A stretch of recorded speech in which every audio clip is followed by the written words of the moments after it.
Bismillahirrahmanirrahim. Assalamualaikum warahmatullahi wabarakatuh. Perkenalkan, saya Vici Andriani, peserta PKDP Angkatan 1, dosen Febi UIN Mahmud Yunus Batu Sangkar. Pada kesempatan kali ini, saya ingin memperlihatkan video praktik ajar yang sudah saya laksanakan untuk mata kuliah Ekonomi Pembangunan semester 3. Selamat menyaksikan.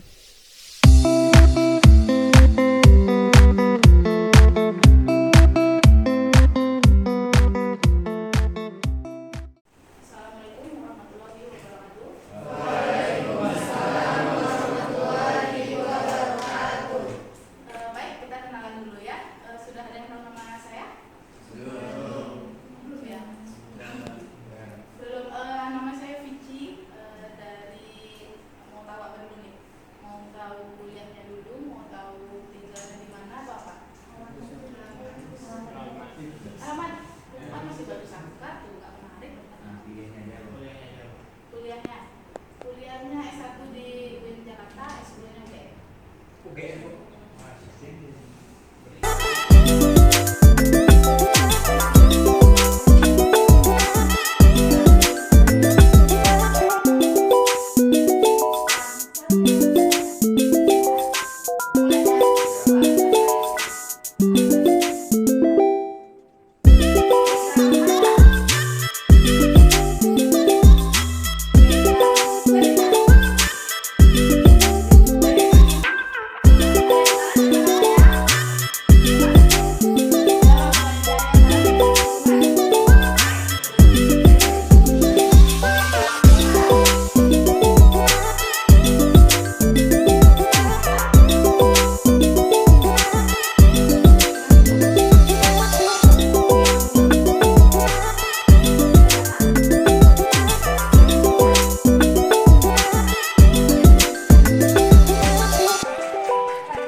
Mengawali perkuliahan kita 6 bulan depan, kita ucapkan basmalah dulu. Saya akan mengambil mata kuliah Ekonomi Pembangunan dengan waktu 3 SKS. Selama perkuliahan kita akan bagi jadi 4 kelompok, itu akan kalian gunakan sampai UAS nanti, ya.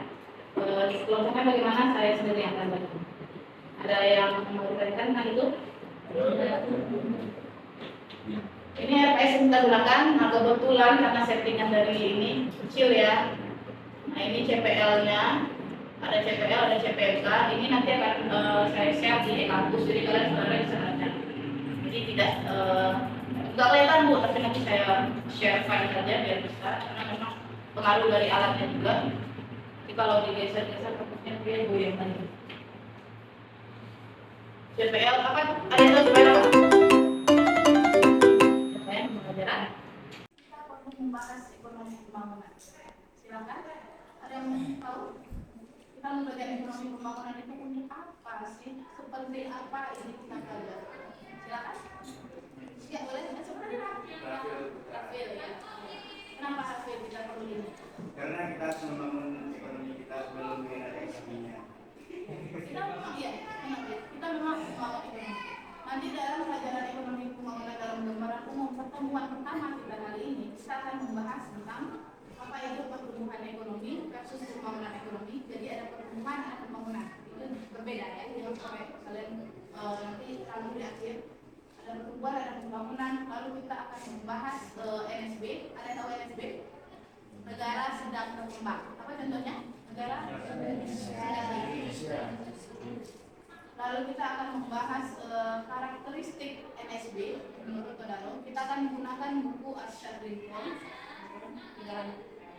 Nanti itu referensi utama kalian harus ya. Nanti di RPS juga akan ada utamanya apa, referensinya apa, tugas yang akan dilaksanakan apa, juga ada lengkap sudah. Lalu kita akan membahas tentang metode perhitungan pendapatan nasional. Setidaknya kalian tahu nih pendapatan nasional kita itu bagaimana sih, apa saja komponennya, itu akan kita pelajari di pertemuan pertama.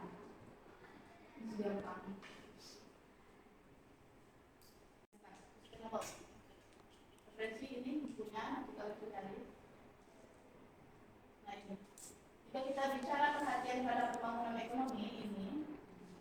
sebelum masa Perang Dunia Kedua, ya, sebagian besar NSB masih merupakan negara jajahan. Kira-kira negara mana aja yang jajahan? Bahkan di benua Afrika, Asia ya, kita memang rata-rata dijajah. Lalu kenapa pembangunan ekonomi itu kurang diperhatikan? Nah ini, karena kurangnya usaha dari para pemimpinnya. Karena target mereka adalah saat itu lolos dari penjajah.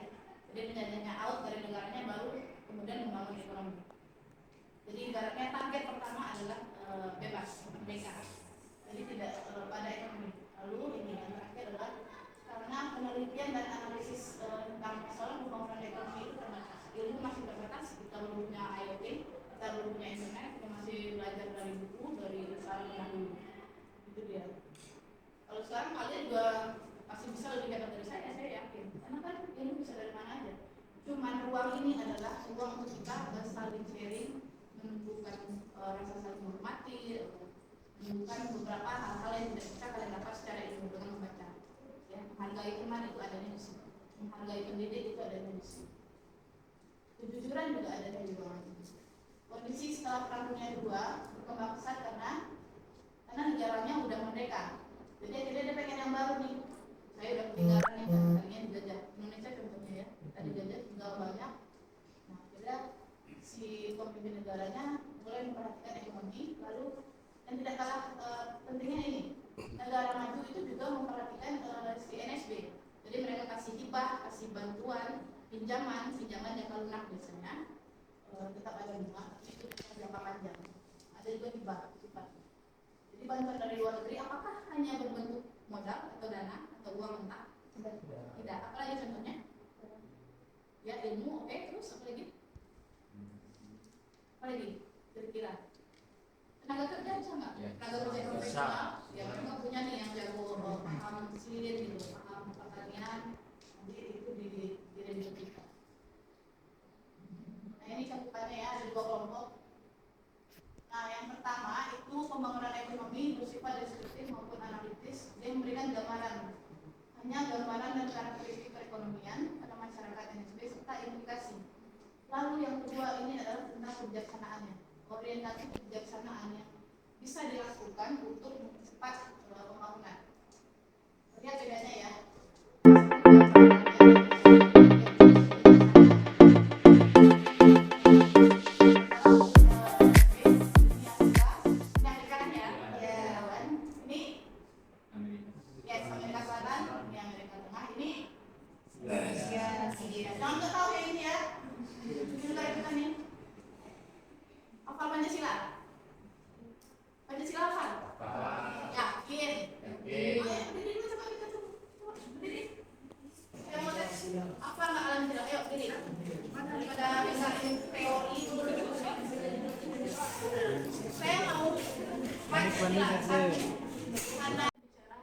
Tentang pendapatan nasionalnya, kita bicara masyarakatnya, kita bicara kelembagaannya. Ada distribusi pendapatan, masyarakatnya dihitung, pertumbuhan penduduknya dihitung, nah itu dia di sini, kualitatif namanya. Jadi semuanya diperbaiki, tidak hanya lupa angka-angka seperti ini. Kalau pertumbuhan ekonomi, berarti kita hanya menghitung pendapatan nasionalnya saja. Kita hanya hitung angka, sifatnya angka kuantitatif.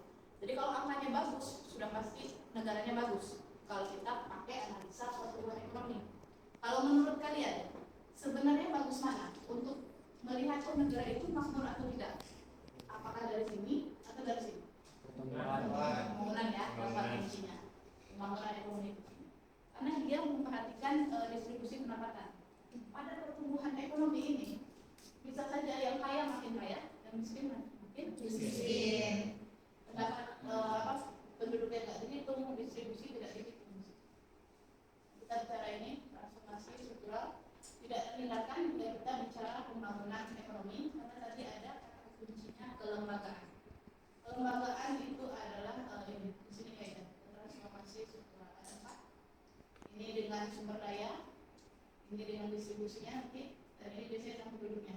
Jadi diusahakan penduduk itu berada banyaknya pada usia produktif. Jadi angka kelahirannya ditekan sehingga banyak di usia produktif. Jika angka kelahiran tidak ditekan, maka nanti akan banyak anak-anak yang usianya 15 ke bawah itu menjadi tanggungan pada orang tua. Orang tua yang harus menafkahi. orang tua yang harus bekerja menghidupi. Ya, itu maksudnya. Jangan berarti diusahakan.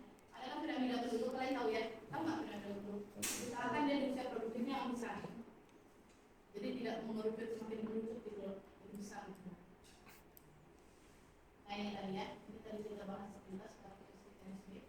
Ada 1, 2, 3, 4, 5, 6. Nah ini negara maju dominasinya apa? Siapa yang jago geografi? Ini kira-kira apa nih? Asia. Ini Rusia ya? Rusia, Eropa, musim Eropa, sini Amerika Utara, sini. Dari hari ini kalau mau apa saja apa saja? Ada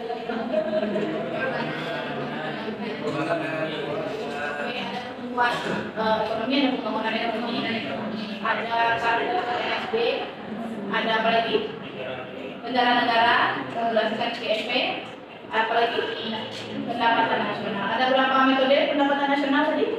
Ada 3, pendapatan, pengeluaran, dan produksi. Oke, ada yang mau ditanyakan? Boleh? Ada yang mau ditanyakan? Ya, boleh. Perkenalkan, nama saya Ahmad RP, NIM 22304029. Saya ingin bertanya kepada Ibu, kapan pembangunan ekonomi dapat dikatakan berhasil? Kapan pembangunan ekonomi itu dikatakan berhasil? Kalau pertumbuhan ekonomi jelas ya, kalau angkanya tinggi berarti makin bagus. Kalau pembangunan ekonomi gimana melihatnya? Nggak kelihatan ya? Kelihatan nggak kira-kira? Di suatu negara pembangunan ekonominya bagus atau tidak? Sebenarnya paling jelas itu bisa terlihat dari masyarakat sendiri, orang-orangnya. Kalau menurut teori Darrow, itu ada 3 unsur pokok yang terpenuhi. Si masyarakat harus bisa memenuhi kebutuhan pokok. Apa aja kebutuhan pokok? Ada yang tahu? Makan. Dia bisa makan, dia bisa beli pakaian, dia punya tempat tinggal yang layak. Lalu setelah itu apa lagi? Dia bisa memilih. Si masyarakat itu punya pilihan. Dia bisa pilih. Dia misalnya hari itu dia mau makan apa, saya mau beli baju apa, atau saya punya kendaraannya yang bagaimana, saya punya rumahnya yang seperti apa. Dia bisa memilih. Dia untuk politik pun bisa. Jadi ini di segala bidang ya, tidak hanya pribadi kita, tapi bernegara juga.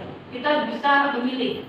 Sementara ini pemilu, nah itu juga termasuk pada itu. Kalau kita bebas memilih, nah bisa memilih, itu sudah termasuk pada pembangunan ekonomi itu hampir berhasil, dikatakan berhasil. Kalau tidak ada usaha, mulai dari kita.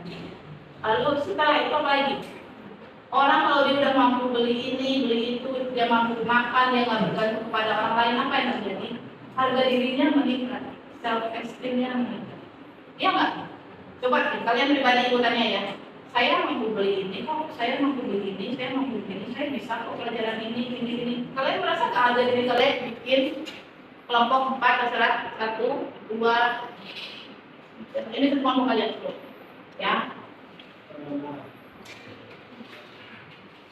Kerjakan ini coba, bisa nggak? Hati-hati, ini gampang nih. Ibu bantu ya, ibu bantu nih. Ini ada konsumsi, ada investasi, ada ekspor impor, ada pengeluaran pemerintah. Pakai rumus yang mana? Yang terakhir, ya, yang ini kan. Yang ini ya, pendekatan pengeluaran. Oke, 41. Masuk ke sini, nomor 2. Kira-kira pakai yang mana? Yang pertama. Kenapa pakai yang pertama? Coba kita lihat. Yang pertama. Ini, yang kedua. Apa? Yang ini. Ya, menurut kalian ini ada R, W, I, P. Coba kita lihat komponennya. Apakah ada R tambah W tambah I tambah P? R yang mana? R ini. W. I ada I. I mana?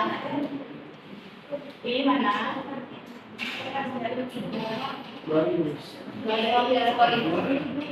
Hati-hati jika ada soal seperti ini, bukan berarti semua variabel dipakai. Kalian cari yang cocok yang mana kira-kira? Ada ekspor impor, ada pengeluaran, ada konsumsi, ada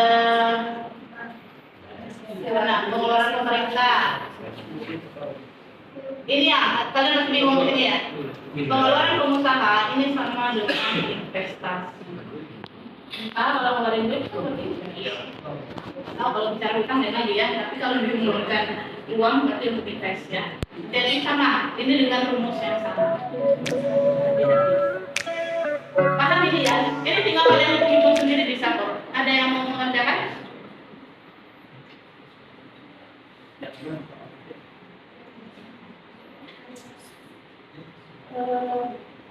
Kalau nggak bisa TPS dia nggak bisa ngisi.